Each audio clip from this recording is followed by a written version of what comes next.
So I want to introduce the next guest. It's a really good friend of mine that I've now known for 5 years now. I met him in Phuket top team at doing Muay Thai down in Phuket about 5 years ago.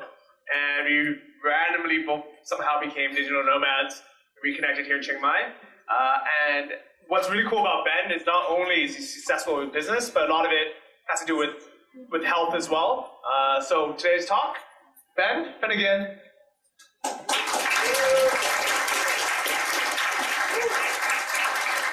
Thank you for that introduction, Johnny. I actually did meet Johnny down in Phuket about 5 years ago, and this is when our lives were wildly different. Johnny was obese, overweight. I'm sorry, Johnny. Hate to call you out, but also wildly unhappy and broke. And I was the same.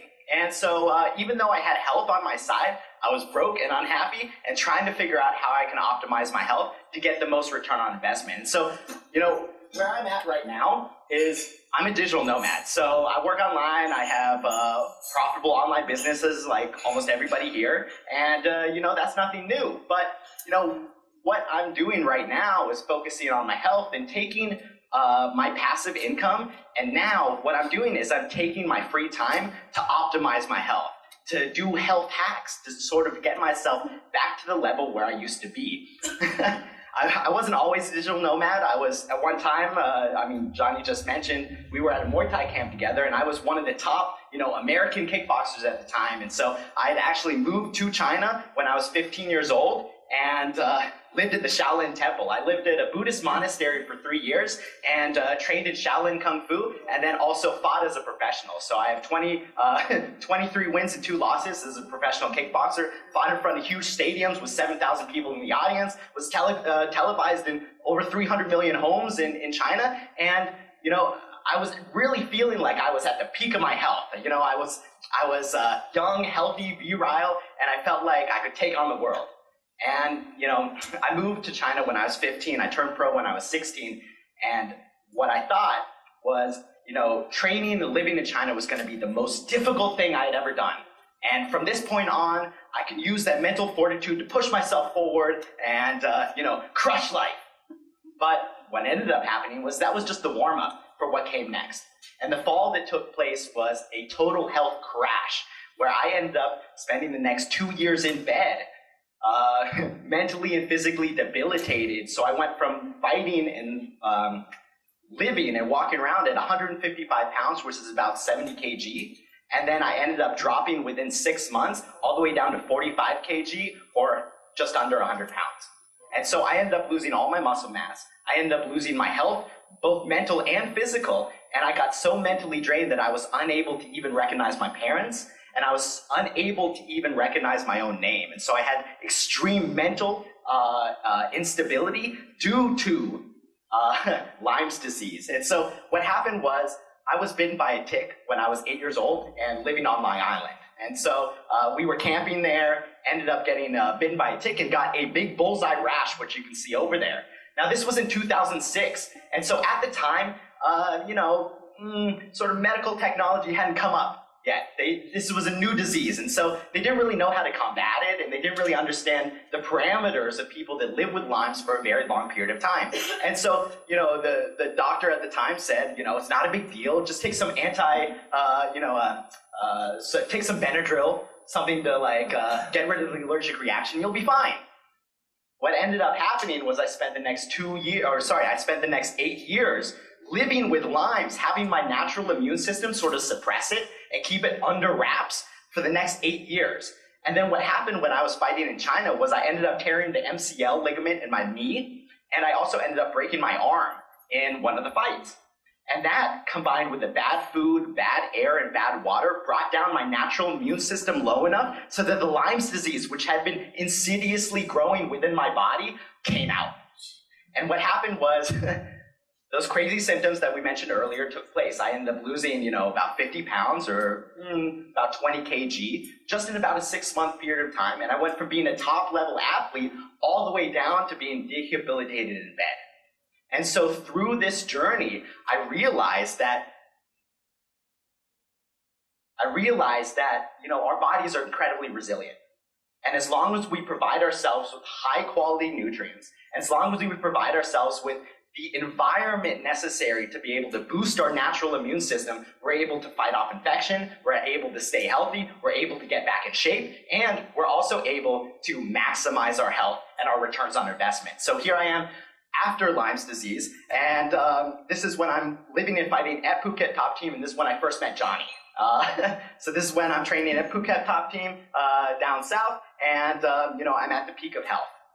And so what happened was I bounced back using a high-fat ketogenic diet, and then also adding in fermented foods, stuff like sauerkraut, kombucha, and all these other superfoods that help to boost your natural immune system and take the strain off of the gut, take the strain off of all of the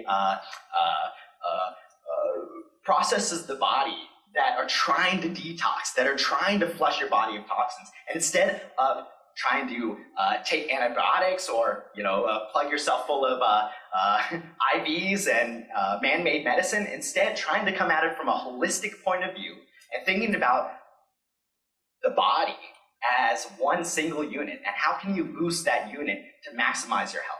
So that's really the journey that I went through over the course of the last 8 years, and I used lots of different hacks to sort of maximize my health and optimize to the point where now I'm healthy, and I've been getting my blood tested every 3 months, a full blood panel, and I've consistently been getting healthier and healthier. So healthy that, in fact, as of June of last year, I'm officially cured of Lyme's disease. So,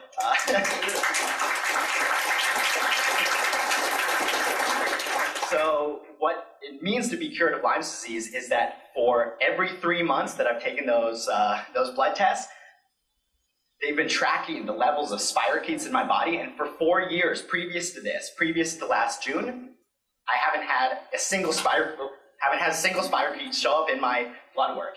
And so when you go on chemotherapy, they decide that 4 years is the time that it takes for them to really justify saying that you're cured. And so I was lucky enough to be able to have the opportunity to cure myself and live this healthy, holistic way to really bounce back and optimize my health. So here I am today. Oh, sorry about that. Here I am today, and the talk is 7 rules to 80-20 your health. So what we're going to do is we're not going to go through all the primary research that I had to do myself. This was back in 2006 when it first started happening. I mean, back in the early 2000s when this first started happening to me, and we didn't necessarily have the online resources that we have now. And stuff like the paleo diet or stuff like a ketogenic diet, or even more information about veganism and vegetarianism wasn't online. There wasn't really an online space for it, so I had to do most of this primary research myself. I attended Yale University and spoke with most of these nutritionists myself in person, as well as collecting most of this data myself through through reading the scientific journals. And so, because my health was on the line, I was able to dedicate hours every single day of my free time to try to optimize my health. And that's what I've broken down into the 7 rules to 80-20 your health. So rule number 1, eat real food. I mean, it seems pretty simple, but in today's society, most of the food that we eat, especially if we go to something like a 7-Eleven, there's plentiful food everywhere. It comes in little packages, and it's full of phosphates and all these things that you can't pronounce. So I guess rule number 1 is eat real food, and I guess a little line under that is if you can't pronounce the first 5 words on the ingredients list, toss it in the trash. Don't put it in your mouth. It's really simple, and I'm sure that lots of people here, this is a healthy, fit crowd, but a lot of folks, particularly people that are back in their home countries, don't necessarily follow these these simple rules. So, also what's really important is know where your food comes from, and know how it's grown or raised, and then also know how it affects your body. So I've spent the first 16 years of my life as a strict vegetarian. I grew up in a vegetarian household. My parents were vegetarian for 40 years plus, and I thought that vegetarianism was the best way, Now I eat something very different, something close to a paleo diet where it's very high fat. I do eat some animal protein, but it's not, I'm not stuck in a strict dichotomy. Instead, I'm trying to focus on listening to my body, and I hope that everybody here listens to your body And don't get stuck in, saying that veganism is the right way or eating meat's the right way. Instead, listen to your body and listen to what it needs. After 40 years, my mom, she actually developed a large goiter on her neck and got some cancerous symptoms going on in her body. And by adding in fat, by adding in natural animal protein, she was able to get rid of those issues. And now my parents are eating a ketogenic diet. Now, is that something that I do? No, not necessarily. I think that what everybody should do is listen to their body and figure out what's best for them at that period in time.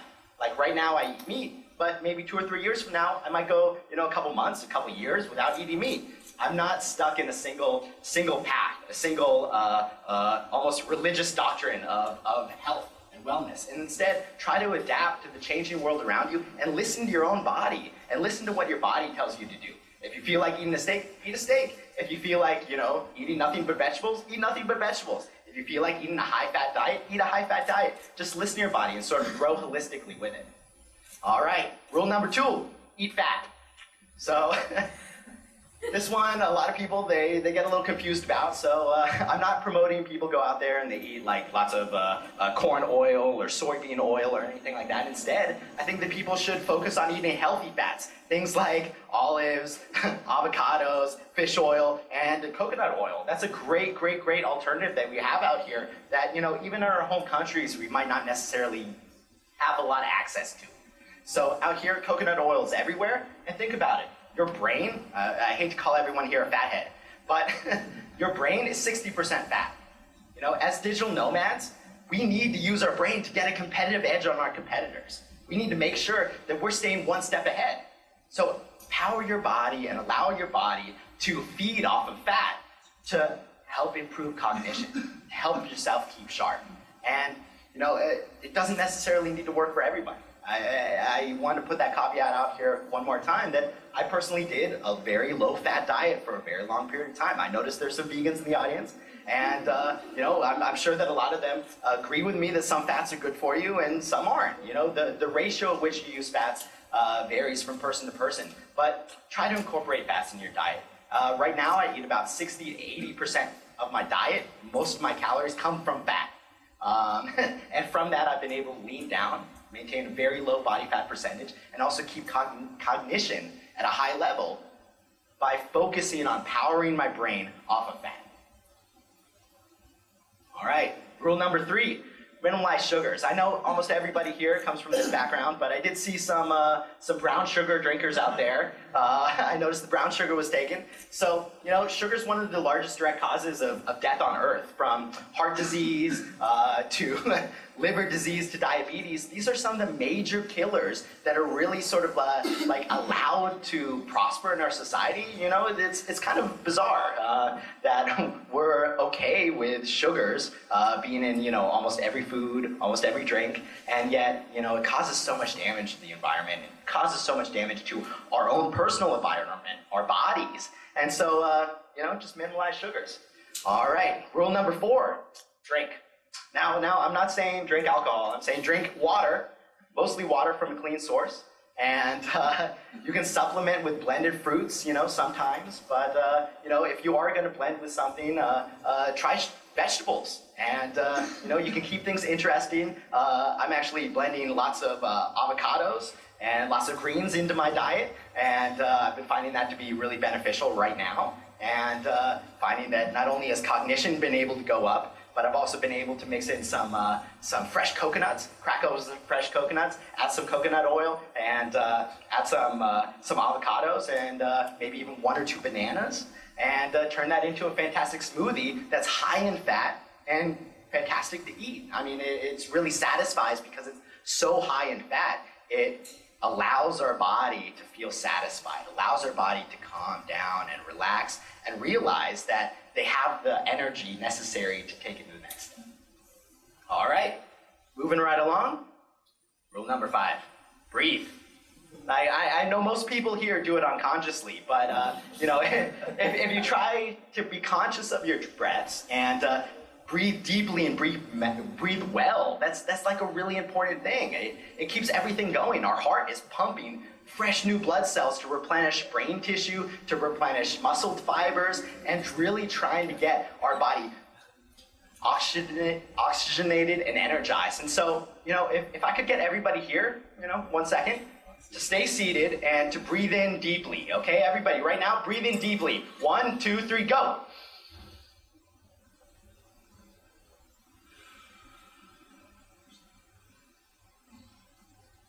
Okay, how did that feel? Did anyone feel restricted in the gut area? Okay, so let's see. Could I get everybody please to stand up? All right, and so we're gonna try this one more time. Everybody please breathe in very deeply. Breathe in. And stretch.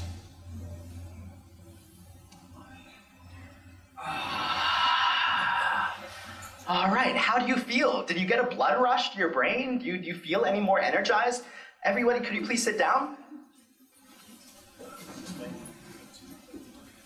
So, as digital nomads, we sit at our computers all day, and we spend most of our time, sitting in front of a computer and not even conscious about what happens to our bodies, particularly when we breathe.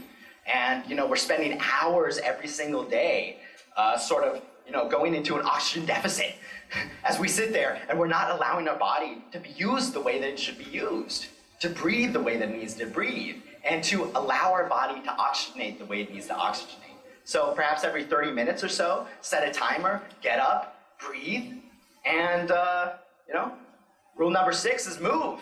So not only do you breathe, but also move, like we just did, we stretched. So, as digital nomads, we sit at this computer all day, and, something as simple as setting a timer every 30 minutes, and, or every hour, and making sure that you get up and you move, and making sure that you use our bodies the way that they're meant to be used. So, use your body the way it was meant to be used, and walk and pick up something heavy and push and pull and rotate your joints in as many new and interesting ways possible. Whatever feels good for your body. Use your body the way that it's supposed to be used. We live in this interesting society where sitting down at a computer all day is seen as like really beneficial. Wow, man, they're a hard worker. They're sitting there at the computer all day. They're crunching numbers. They're creating spreadsheets. But our bodies are meant to be moved. Our bodies are meant to be used. And there's certain ways of movement, pushing and pulling and lifting up something heavy, that's really important that we're lacking in today's society. So just going out there and picking up something heavy once a day, once every couple days, is really important, and something that our society right now is kind of lacking. All right, rule number 7, meditate. Now, a lot of people here, my friend in the back, he looked over my shoulder and saw the slide, and he said, "Do you really meditate?" I did live at a Buddhist monastery for 3 years, that's true, but the type of meditation I'm talking about isn't sitting there and being silent, Instead, you can do a walking meditation or a moving meditation where you're 100% focused and engrossed in your action. And so you're totally in the moment. And so whether that's, some sort of sport that you like doing, whether it's taking a walk, whether it's, spending time with your family, all these things that you can do, just try to be mindful of your actions, of your thoughts, and try to clear your mind and be present, be in the moment. And a lot of people forget that, particularly in today's go-go-go society. I myself, particularly when I first moved to Chiang Mai, I spent hours every day grinding at Pun Space, working on my new online businesses, and I forgot most of these rules, and my health suffered because of it. So these are the 7 rules to 80-20 your health. And what I'm doing right now is I'm trying to put together a crowd-based community where people can sort of hack their health. So right now, we're doing things like oil pulling to clean our teeth and to detox our neck up. We're also doing gymnastics, Brazilian jiu-jitsu, salsa dancing, and all these different things, weightlifting, all these different things, CrossFit, all these different things to sort of track our progress. And so, every month I'm going to do blood panels for the for the next year and really track my progress. And basically what I did for the last 6 months is eat a traditional Western diet. And off of that, I've gained quite a bit of weight. I'm sort of trying to normalize my levels. And the reason why is because, I could talk to people about health, But for years, people would tell me, oh, you were just born that way, it's genetics, or you've been working out for so long that it just comes to you easier.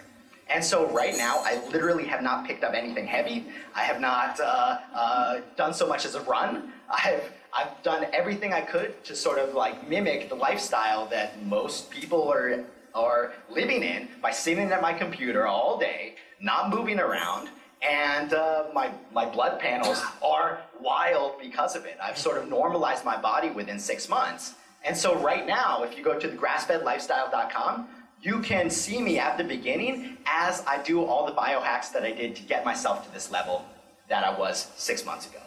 And so I want to create this into, turn this into a crowd-based a crowd-based website where people are able to create a community and sort of see how their hacks that they're doing. Somebody's doing oil pulling, somebody's doing powerlifting, somebody's doing yoga. Right now we have 2 people doing stretching that have never stretched before that are now trying to get their way all the way to full splits within 6 weeks. And we're trying to do all these different things to sort of see and sort of get a gauge of the numbers of how many different ways people can use their body, can eat different ways, can move different ways, and see how we can sort of check the bell curve and sort of get rid of things like genetics and age, and sort of get these into statistics to where we're able to, at the course of the next 2 years or so, really decide what diet works for what body type, what diet works for different lifestyles, and really try to look into optimizing our health. And yeah, that's what I'm doing.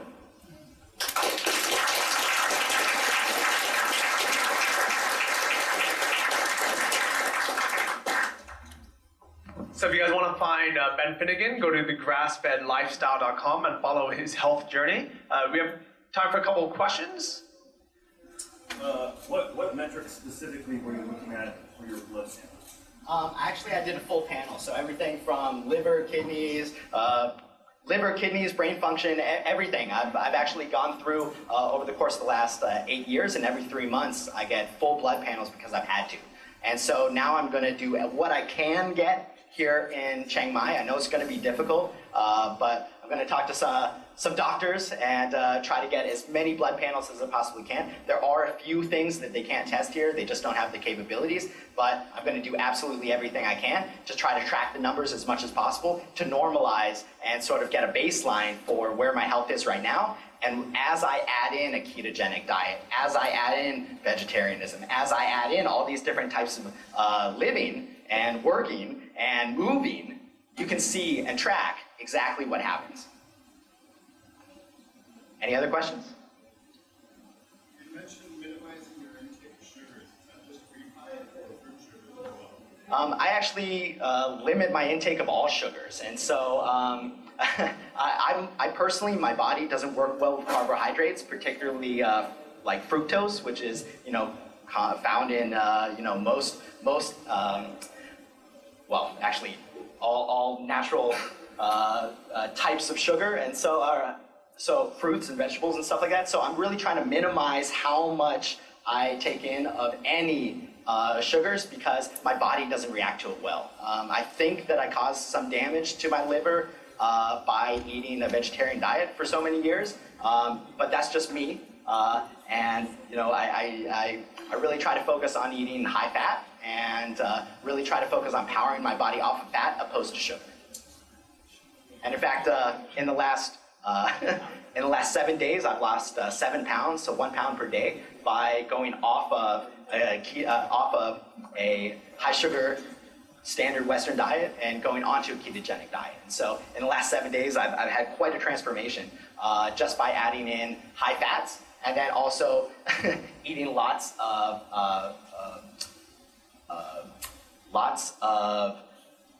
minerals and remineralizing my body to normalize my hormonal levels. And so that's another thing that I can get into and talk about for hours, but if anyone wants to know about hormone levels and and minerals, we can talk outside.